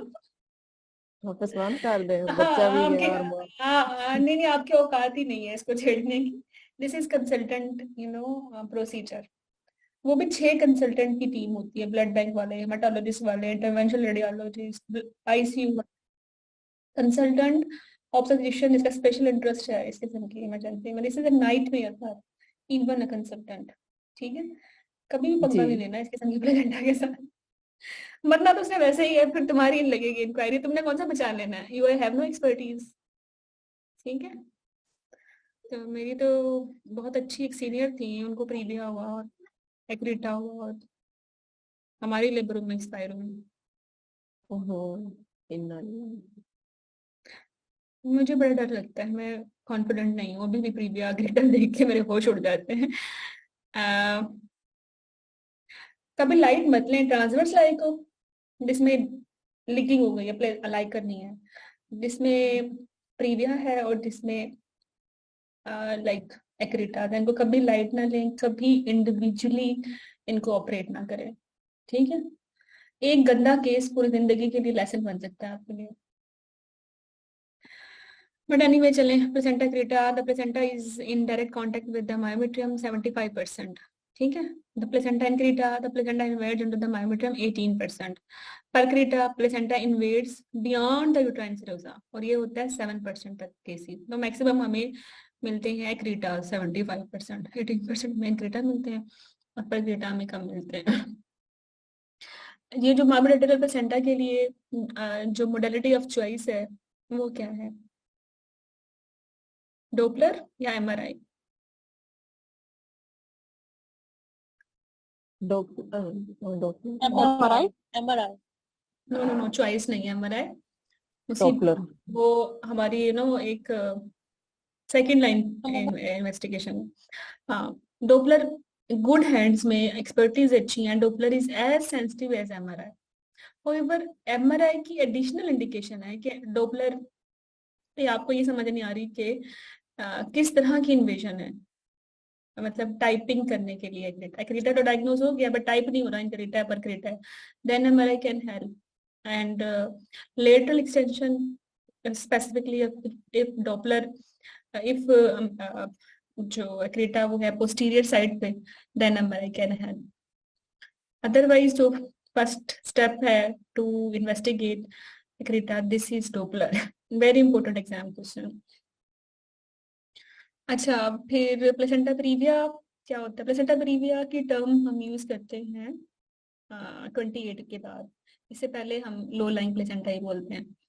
लो लाइंग प्लेसेंटा के वैसे पहले तो प्लेसेंटा के प्रीविया के ना ग्रेड्स थे, ग्रेड 1 2 3, 1 2 माइनर, 2 3 मेजर, 1 2 थे, मतलब 1 जो अभी जो है विद इन 2 सेंटीमीटर है, आई थिंक 3 होता था कि पार्शियल कवरिंग है और 4 है कंप्लीट कवरिंग। अब ऐसा नहीं है, अब जो इसकी गाइडलाइन चेंज हुई ग्रेड आपकी, उसने दो दो इसकी टाइपिंग की है, या तो लो लेंगे या प्रीवियर। ठीक है, विद इन 2 सेंटीमीटर या with in 20 mm lower segment में प्लेसेंटा अगर आ गया है ना, तो दिस इज लो लाइन। और अगर प्लेसेंटा कम क्रॉस कर रहा है उसको, तो फिर प्रीवियर। ठीक है, तो अब वो ग्रेड 4 4 5 नहीं करने, आएंगे भी नहीं इसलिए एग्जाम में, तो 2 ही आएंगे, तो लो लाएंगे विद इन 2 सेंटीमीटर है इंटरनल ओस से अराउंड लोअर सेगमेंट, या फिर ओस को कवर कर रहा है। ठीक है, और प्रीविया का जो डायग्नोस है सबसे अच्छा जो इसके लिए इन्वेस्टिगेशन है वो क्या है? TVS, डोपलर या MRI? टीवीएस। TVS, excellent. अगर आपको लगे ना पेशेंट एनॉमली स्कैन पे के टीबी है, तो फिर आप थर्ड ट्राइमेस्टर में 32 वीक पे दोबारा स्कैन करते हैं कंफर्मेशन के लिए। ठीक है। वाजा प्रीविया वो विलामेंटस कॉर्ड इंजर्शन वाली सिचुएशन जिसमें वो इंटरनल लोस के करीब हो, उसको कहते हैं वाजा प्रीविया। ठीक है। और इसकी एसोसिएशन होती है बाइलोब प्लेसेंटा की, ट्विंस में, एनॉमलीज में, सिंगल अम्बिलिकल आर्टरी के साथ। सिंगल अम्बिलिकल आर्टरी के साथ ये ना आईएमएम का क्वेश्चन है, तुम लोग जो कर रहे हो आईएमएम उनको बता दूं।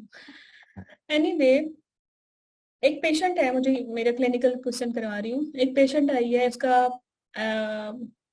जो वर्टिक्स है लेबर में बच्चे का -2 पे है, मतलब फिक्स नहीं है। आपने एरम किया और हो गया उसको fetal distress. You have choices, ये कार्ट्रोलैप्स है, ये वाजा प्रीविया है, या ये अब्रप्शन है। Cord prolapse. ओके, क्योंकि हेड हाई है एरम के साथ, आपने कहा कि कार्ट्रोलैप्स है। हेड हाई है, एरम किया आपने, बच्चे का भी फीटल डिस्ट्रेस हो गया और माँ का भी फीटल डिस्ट्रेस हो गया। वाजा प्रीविया है, यूट्राइन रप्चर है, या अब्रप्शन है। वाजा प्रीविया। मैटरनल नहीं, डिस्ट्रेस भी है तो यूट्राइन रप्चर। मैटरनल डिस्ट्रेस भी तो है। हाँ, यूट्राइन रप्चर। नहीं, एरम करने से रप्चर होगा या अब्रप्शन होती है। अब्रप्शन। अब्रप्शन अब्रप्शन होगा। हाँ, एक्सीलेंट। ठीक है। अगर मल्टी है, इंड्यूस किया है, मैक्रोसोमिया है, और विद और विदाउट एरम, फिटल डिस्ट्रेस भी और फिटल डिस्ट्रेस भी है, तो then it is rupture. Rupture. Okay, तो ये आपके 3-4 क्लिनिकल क्वेश्चंस भी हो गए। फिर अब्रप्शन आ गई। अब्रप्शन नॉर्मली साइटेड प्लेसेंटा है, जिस बेचारे को मतलब जिसमें ब्लीडिंग हो गई है। ठीक है। तो इसके ग्रेड हैं ग्रेड 1 2, 0 1 2 3। बहुत सारी बुक्स कहती है 0 ऐड नहीं करती है तो वो 4 बन जाते हैं, बट ऑथेंटिक सोर्सेज से 0 1 2 एंड 3 है। और 3 में भी 2 टाइप्स हैं, 3A और 3B। 0 में एसिम्टोमेटिक है, कुछ भी नहीं है, आप डिलीवर करेंगे तो डिलीवरी के बाद प्लेसेंटा के साथ क्लॉट्स आएंगे, आप कहेंगे वो भाई ये तो अब्रप्शन थी। ग्रेड 1 में भी कुछ नहीं होता, माइल्ड सिम्टम्स हो सकते हैं और रिट्रोग्रेड डायग्नोसिस बनता है। ग्रेड 2 में फिटल डिस्ट्रेस होता है, बड़ा माँ सुखी होती है, सही होती है। ग्रेड 3 में माँ खराब हो गई। अगर ग्रेड 3 में माँ खराब हो गई और साथ में DIC भी हो गया है, तो ये सब टाइप बी है, वरना ये सब टाइप ए है। ठीक है। बस इसमें इतना ही करना। बाकी अब्रप्शन की टाइप्स हो सकती हैं, पार्शियल हो सकती है या कंप्लीट हो सकती है, या बाद में पता चलेगा, है ना, लाइक कंसील्ड है, डिलीवर करने के बाद पता चलेगा, या थोड़ी बहुत ब्लीडिंग हो रही है, रिवील्ड हो रहा है। तो ये टर्म्स हैं, याद रख लीजिएगा। बाकी जो अब्रप्शन है वो रेट्रोप्लेसेंटल होती है यूईटी, but it could be subchorionic, it could be pre placental, it could be intra placental. बाकी identify the a structure in the label picture. Label picture की तरह एक्रीटा है, वो पिक्चर पीछे लगी हुई है। एक्रीटा में हमने क्या कहा था, मायोमेट्रम में इन्वेड होगा, सिरोजा तक नहीं जाएगा। नहीं, एक्रीटा में हमने कहा था बिजेलस में इन्वेड होगा। हाँ, इन क्रीटा में मायोमेट्री में जाता है, पर क्रीटा में सिरोजा तक जाता है, या ब्लैडर को इन्वेज कर लेता है। हाँ, सर्कमविलेट प्लेसेंटा में मैंने बोला था कि जो कोरियोनिक प्लेट है छोटी होती है, बेसल प्लेट होती है ज्यादा, ठीक है, बड़ी होती है। इसमें क्या होता है, अब्रप्शन या APH ज्यादा होता है।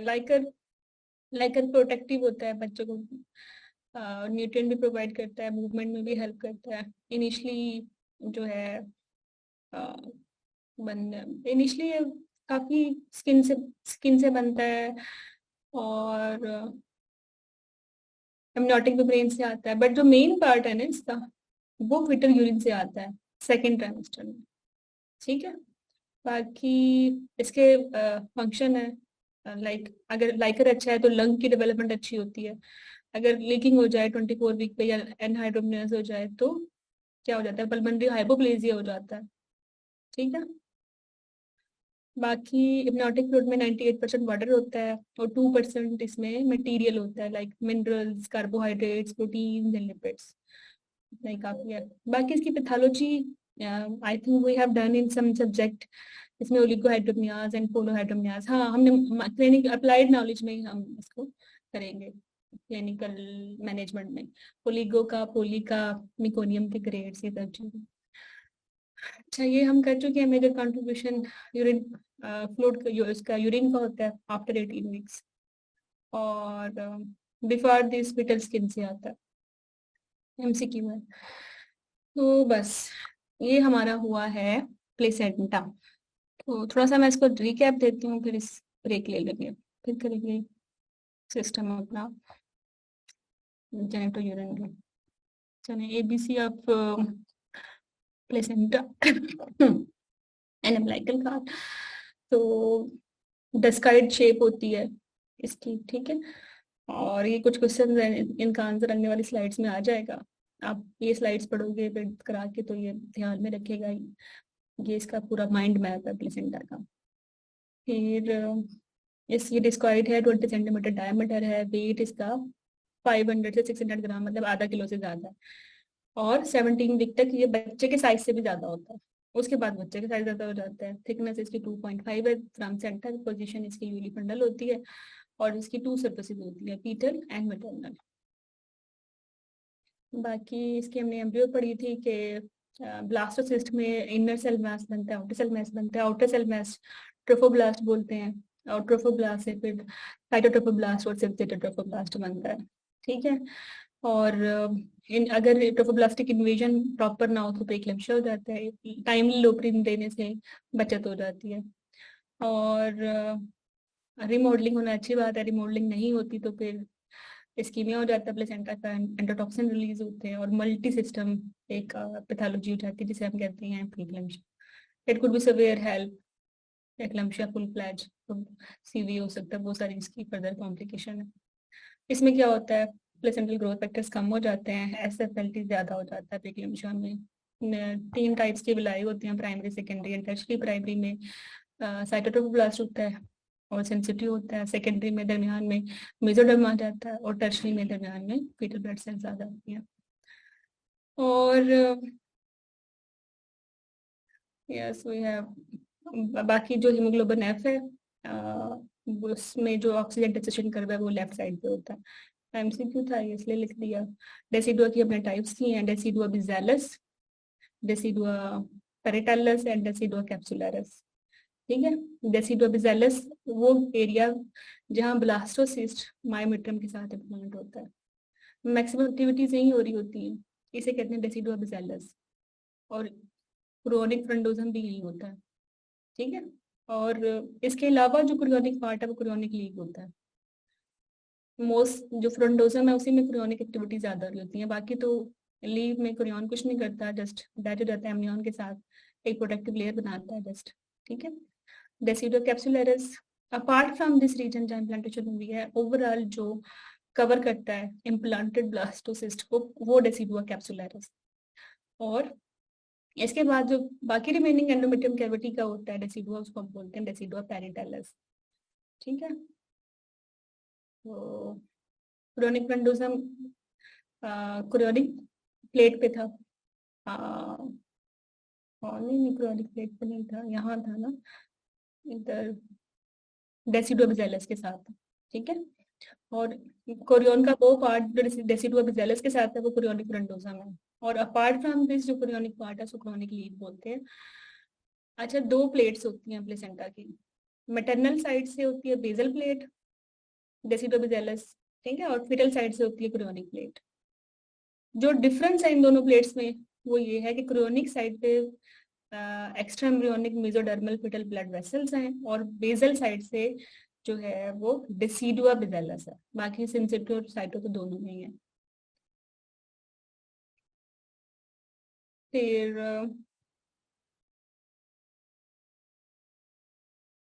बस इसके बैरियर्स पढ़े थे हमने, टर्म का बैरियर क्या होता है, प्लेसेंटल बैरियर क्या होता है, हेमोकोरियल रिप्रेजेंटेशन क्या होती है, एनाटमी क्या थी, मैटरनल साइड पे कॉटिलेडन्स होते हैं, और फीटल साइड्स पे स्मूथ ग्लिसनिंग सरफेस होती है because of amnion and Korean. बाहर कोरियन होता है, उसके नीचे एमनियन होता है, ओके।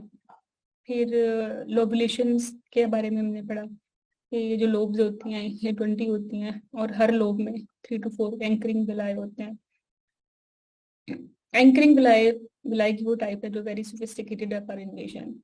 फिर अम्बिलिकल कार्ड का हमने पढ़ा कि इसमें 2 अम्बिलिकल आर्टरी और 1 अम्बिलिकल वेन होती है और सराउंडेड बाय वाटन सेल। ये किससे बनती है? कनेक्टिव टिश्यू से बनती है। फिर नॉर्मल पोजीशन सेंट्रल होती है, एक्सेंट्रिक होगी तो इसको बोल, ये सेंटर में तो नहीं होती but from edge up to 2 centimetre होती है, और जो एज के साथ विद इन 2 सेंटीमीटर होती है वो मार्जिनल या बेटल डोर होती है।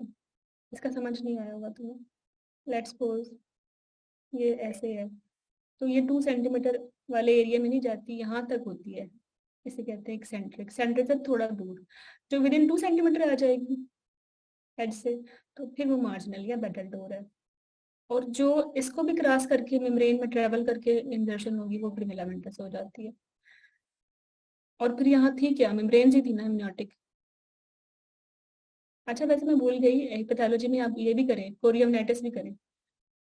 ये जो प्लेसेंटल मेम्ब्रेन्स हैं इनका इन्फेक्शन जो होता है वो कोरियमनाइटिस होता है। ऑकल्ट भी हो सकता है, या असेंडिंग भी हो सकता है, हेमाटोजेनस भी हो सकता है। यूजुअली असेंडिंग होता है, एआरएम हुआ और नीचे से ऑर्गेनिजम्स चले गए। पॉली माइक्रोबियल ऑर्गेनिजम्स यूजुअली ज्यादा होते हैं, बट मोर स्पेसिफिक इसमें जो है ना वो जीबीएस है। कोरियमनाइटिस की एक ही ट्रीटमेंट है और वो है डिलीवरी, एंटीबायोटिक नहीं है। ठीक है, इसी तरह अब्रप्शन की एक ही ट्रीटमेंट है, वो है डिलीवरी, एंटीबायोटिक्स नहीं है, वो सपोर्टिव ट्रीटमेंट है।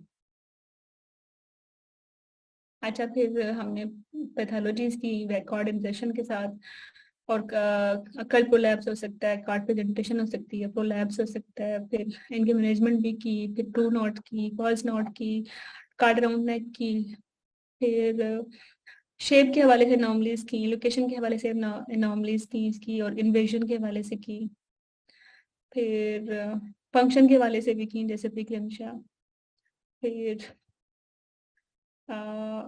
वाज प्रीविया फिलामेंटस को पढ़ा, ग्रेड्स अब्डक्शन के ग्रेड्स पढ़े, 0 पे कुछ भी नहीं है, एसिम्प्टोमेटिक रेट्रोग्रेड डायग्नोसिस बनता है 1 में भी, 2 में फेटल डिस्ट्रेस होता है और 3 में मैटरनल डिस्ट्रेस होता है। विद डीआईसी डी होता है टाइप बी, तो बट लेफ्ट बिहाइंड ए उसमें कुछ भी नहीं है, फेटल डिस्ट्रेस मैटरनल डिस्ट्रेस है ओनली विदाउट डीआईसी। पार्शियल भी हो सकती है, कंप्लीट भी हो सकती है अब्रप्शन, रिवील्ड भी हो सकती है और कंसील्ड भी हो सकती है। बाकी हमने एमसीक्यू देखा, फिर हमने लाइकर के बारे में थोड़ा सा पढ़ा, फिर हमने एनाटॉमी की, हम पहले कर चुके थे। फिर एनाटॉमी के बाद अब तुम लोगों को ना एमसीक्यूज करने हैं अगले दिनों में, कमिंग डेज में, टिल 4th में आपके 90% एमसीक्यूज अब आराम से कवर हो जाएंगे।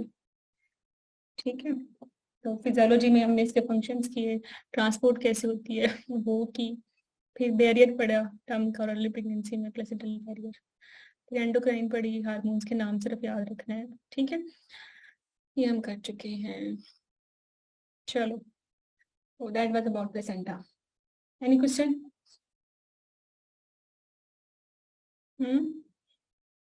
नो आपने सब कुछ तो बहुत अच्छा एक्सप्लेन कर दिया बस। चलो बस अब परफॉर्म भी अच्छा करना। आई विल ट्राई कि जब मैं रिकॉर्ड करूं तुम लोगों को लिंक भेज दूं जेनिटल यूरिनरी सिस्टम का, लेकिन जो लोग शायद मुझे रात को टाइम मिले